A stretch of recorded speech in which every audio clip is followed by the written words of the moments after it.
আকাশবাণী কলকাতা। স্থানীয় সংবাদ পড়ছি ধৃতি সেন শর্মা। বিশেষ খবর হলো, আরজিকর হাসপাতালে তরুণী চিকিৎসকের খুন ও ধর্ষণের মামলায় আজ সুপ্রিম কোর্টে শুনানি। নিম্ন আদালতের রায়কে চ্যালেঞ্জ জানিয়ে রাজ্য সরকার কলকাতা হাইকোর্টের দ্বারস্থ হয়েছে। মেদিনীপুর মেডিকেল কলেজ হাসপাতালে অবস্থানরত জুনিয়র চিকিৎসকেরা অবস্থান বিক্ষোভ তুলে নিয়েছেন। এবার থেকে ৬০ বছরের বেশি বয়সী মহিলারাও লক্ষ্মীর ভাণ্ডার প্রকল্পের সুবিধে পাবেন বলে মুখ্যমন্ত্রীর ঘোষণা। মেরামতি ও রক্ষণাবেক্ষণের কাজের জন্য আজ রাত থেকে বালি ব্রিজের একাংশ বন্ধ থাকছে। কলকাতায় আজ শুরু হচ্ছে আন্তর্জাতিক শিশু চলচ্চিত্র উৎসব। ইডেনে আজ ভারত ও ইংল্যান্ডের মধ্যে টি-20 ক্রিকেট সিরিজের প্রথম ম্যাচকে ঘিরে সাজো রব। আসছি বিস্তারিত খবরে। আরজিকর হাসপাতালে তরুণী চিকিৎসকের খুন ও ধর্ষণের মামলায় আজ সুপ্রিম কোর্টে শুনানি।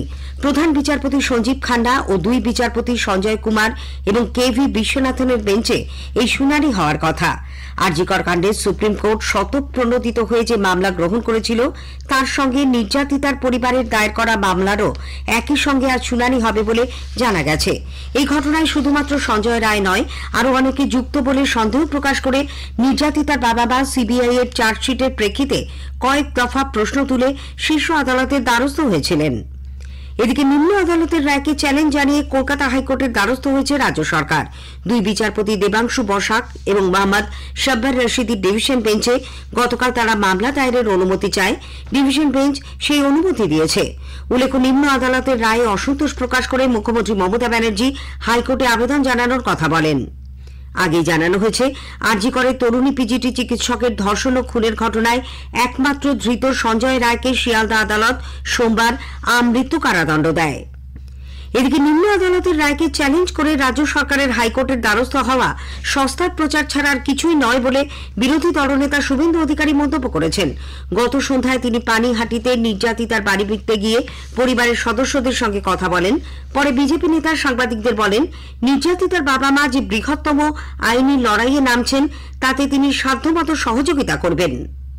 সুপ্রিম কোর্টে আবার ডেট আছে, ওনারা বৃহত্তর আইনি লড়াইয়ের প্রস্তুতি নিচ্ছেন এবং এই আইনি লড়াই এমনিতেই একটা পিটিশন ওনারা হাইকোর্টে করেছিলেন, যেটা সুপ্রিম কোর্টে গেছে। সামগ্রিকভাবে একটা বৃহত্তর আইনি লড়াইতে ডাক্তার বোনের পিতা মাতা এবং তার পরিবার, তার শুভানুধ্যায়ীরা বৃহত্তর আইনি লড়াইতে যাবেন। আমি তাদের সাথে থাকব এবং পূর্ণ সমর্থন সহযোগিতা এটা আমরা করার আমি চেষ্টা করব আমার সীমাবদ্ধ ক্ষমতার মধ্য দিয়ে। মেদিনীপুর মেডিকেল কলেজ হাসপাতালে বিক্ষোভরত জুনিয়র ডাক্তাররা তাদের অবস্থান তুলে নিয়েছেন। গত রাতে এক সাংবাদিক সম্মেলন করে তারা এই বিক্ষোভ প্রত্যাহারের কথা জানান। একই সঙ্গে তারা মুখ্যমন্ত্রী মমতা ব্যানার্জির কাছে 7 জনের ওপর থেকে সাসপেনশনের আদেশ তুলে নেওয়ারও আবেদন জানান। উল্লেখ্য, মেদিনীপুর মেডিকেল কলেজ হাসপাতালে স্যালাইন কাণ্ডের জেরে প্রসূতির মৃত্যু ও কয়েকজনের অসুস্থ হওয়ার পর রাজ্য সরকার 12 জন চিকিৎসককে কর্তব্যে গাফিলতির অভিযোগে সাসপেন্ড করে। এদিকে জাল স্যালাইন কারবারিদের গ্রেপ্তার ও স্বাস্থ্যমন্ত্রীর পদত্যাগের দাবিতে এসএফআই, ডিওয়াইএফআই ও এআইডিডব্লিউএ আজ জেলা শাসকের কাছে স্মারকলিপি দেওয়ার কর্মসূচি নিয়েছে। অবস্থান বিক্ষোভেরও কর্মসূচি নেওয়া হয়েছে। অন্যদিকে সিউড়ি সদর হাসপাতাল চলো কর্মসূচিরও ডাক দেওয়া হয়েছে সিউড়ির বেনি মাধব মোড়ে। এবার থেকে ৬০ বছরের বেশি বয়সী মহিলারাও লক্ষ্মীর ভাণ্ডার প্রকল্পের সুবিধা পাবেন। মুখ্যমন্ত্রী মমতা ব্যানার্জি গতকাল মালদায় একথা ঘোষণা করেন। সেখানে এক সভায় তিনি জানান, আপনারা জানেন আমি যেটা বলি সেটা করি। লক্ষ্মীর ভাণ্ডার আরো অনেক মানুষ পেয়েছেন, মা বোনেরা।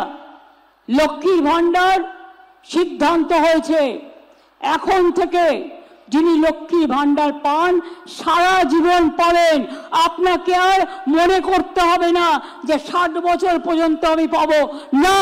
যতদিন বাঁচবেন ততদিন পাবেন, যতদিন থাকবেন ততদিন পাবেন। এ ভাণ্ডার আমার মা বোনের ভাণ্ডার, উত্তরোত্তর বৃদ্ধি পাবে, লক্ষ্মীর ভাণ্ডার বাড়বে। উল্লেখ্য, 3 জেলা সফরের দ্বিতীয় দিনে মুখ্যমন্ত্রী গতকাল মালদায় সরকারি পরিষেবা প্রদান অনুষ্ঠানে যোগ দেন। জেলা সফরের শেষ পর্যায়ে আজ তিনি আলিপুরদুয়ারের মাদারিহাটে এক সরকারি অনুষ্ঠানে অংশ নেবেন। এবার থেকে বায়োমেট্রিক ব্যবস্থায় আঙ্গুলের ছাপ নেওয়ার পাশাপাশি বিয়ের রেজিস্ট্রেশনের জন্য সংশ্লিষ্ট ব্যক্তিদের আধার কার্ড যাচাই বাধ্যতামূলক করা হচ্ছে। ভুয়ো পরিচয়পত্র দিয়ে বিয়ে করার প্রবণতা বন্ধ করতেই এই উদ্যোগ। মহাকুম্ভকে কেন্দ্র করে প্রয়াগরাজের ত্রিবেণী সঙ্গমে চলেছে স্নান পর্ব। প্রয়াগরাজ থেকে আমাদের প্রতিনিধির একটি প্রতিবেদন। 144 বছর পরে মহাকুম্ভের যোগকে কেন্দ্র করে প্রয়াগরাজের ত্রিবেণী সঙ্গমে দুটি অমৃত স্নান সহ এখনো পর্যন্ত 9 কোটির বেশি তীর্থযাত্রী স্নান সেরেছেন বলে প্রশাসনিক সূত্রে জানা গিয়েছে। আগামী 29 তারিখে মৌনী অমাবস্যার অমৃত স্নানের আগে তার প্রস্তুতি নিয়ে মুখ্যমন্ত্রী যোগী আদিত্যনাথের পৌরোহিত্যে আজ কুম্ভে মন্ত্রিসভার একটি বিশেষ বৈঠক ডাকা হয়েছে। এরপরে মুখ্যমন্ত্রী সহ মন্ত্রিসভার অন্যান্য সদস্যদের সঙ্গমে স্নান করার কথা আছে বলে সূত্রের খবর। দোকানিরাও তাদের পসরা সাজিয়ে বসেছেন। সময়ের সঙ্গে সঙ্গে এই পুণ্যভূমি আরো রঙিন হয়ে উঠছে। প্রয়াগরাজের মহাকুম্ভ মেলা প্রাঙ্গণ থেকে সুমন দে, আকাশবাণী সংবাদ। যক্ষ্মামুক্ত ভারত গঠনে সরকার একাধিক পদক্ষেপ নিয়েছে। শুরু হয়েছে 100 দিনের বিশেষ কর্মসূচি। এই নিয়ে বিশেষ আলোচনায় পশ্চিমবঙ্গ সরকারের স্বাস্থ্য ও পরিবার কল্যাণ দপ্তরের senior medical officer doctor Swapna মুখোপাধ্যায়ের সঙ্গে কথা বলেছেন কল্যাণ লাহা।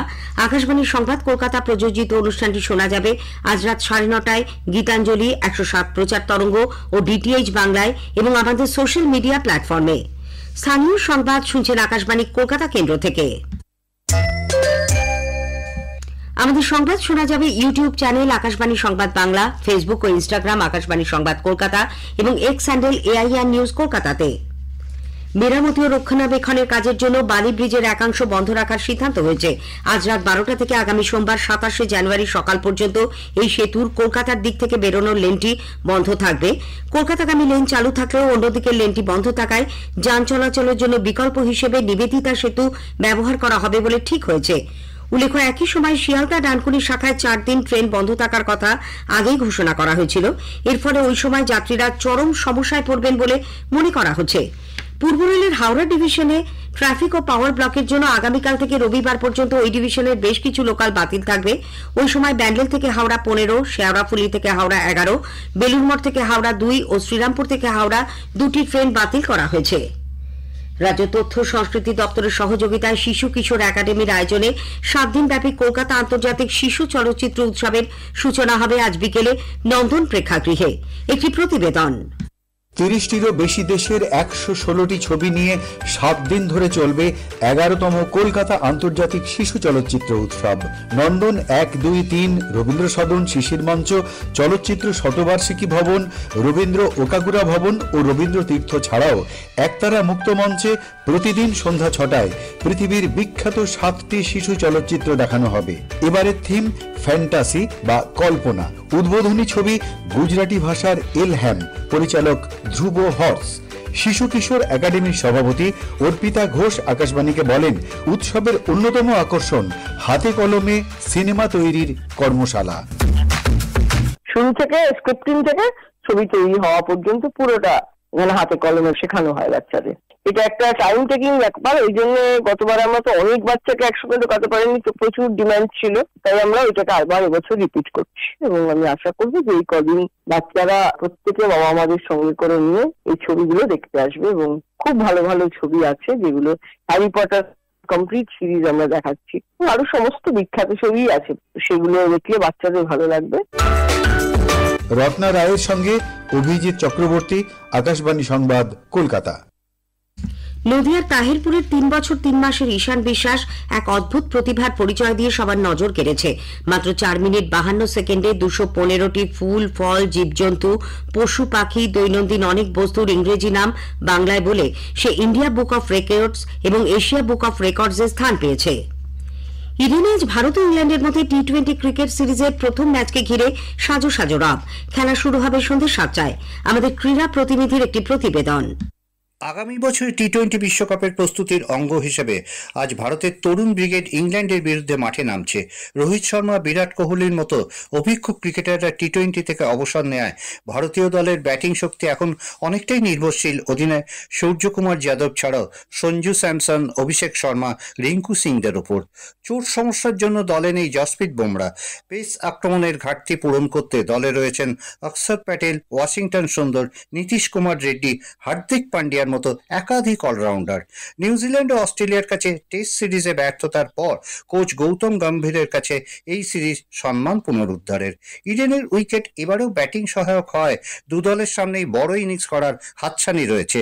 সীমিত ওভারের ক্রিকেটে ইংল্যান্ড দলে একাধিক অভিজ্ঞ ক্রিকেটার থাকায় দলটিকে সমীহ করার মতো। এই পরিস্থিতিতে রাতের ইডেনে শিশির এক নির্ণায়ক ভূমিকা নিতে পারে বলে মনে করছেন ক্রিকেট বিশেষজ্ঞরা। প্রায় 14 মাস পর চোট সারিয়ে দলে ফিরেছেন মোহাম্মদ সামি। বুমরার অনুপস্থিতিতে নিজের ঘরের মাঠে ভারতীয় বোলিং শক্তিকে নেতৃত্ব দিতে দেখা যাবে সম্ভবত সামিকেই। সব মিলিয়ে কুড়ি ক্রিকেটের উত্তেজনার স্বাদ পেতে আজ বিকেল থেকে কলকাতার সব রাস্তাই হবে ইডেনমুখী। অরিজিৎ দত্ত, আকাশবাণী সংবাদ, কলকাতা। এদিকে ক্রিকেট প্রেমীদের খেলা দেখে বাড়ি ফেরার সুবিধার্থে পূর্ব রেল আজ রাতে 12 কোচের 2টি বিশেষ ট্রেন চালানোর সিদ্ধান্ত নিয়েছে। 64তম রাজ্য জেলা ভলিবল প্রতিযোগিতা আজ পূর্ব মেদিনীপুরের আলিয়া ক্লাবে শুরু হচ্ছে, চলবে রবিবার পর্যন্ত। শেষ করার আগে স্থানীয় সংবাদের বিশেষ কিছু অংশ আরও একবার। আরজিকর হাসপাতালে তরুণী চিকিৎসকের খুন ও ধর্ষণের মামলায় আজ সুপ্রিম কোর্টে শুনানি। মেদিনীপুর মেডিকেল কলেজ হাসপাতালে অবস্থানরত জুনিয়র চিকিৎসকেরা বিক্ষোভ তুলে নিয়েছেন। ইডেনে আজ ভারত ও ইংল্যান্ডের মধ্যে টি-20 ক্রিকেট সিরিজের প্রথম ম্যাচকে ঘিরে সাজো রব। স্থানীয় সংবাদ শেষ হল। পরের খবর সকাল 9টা 15 মিনিটে।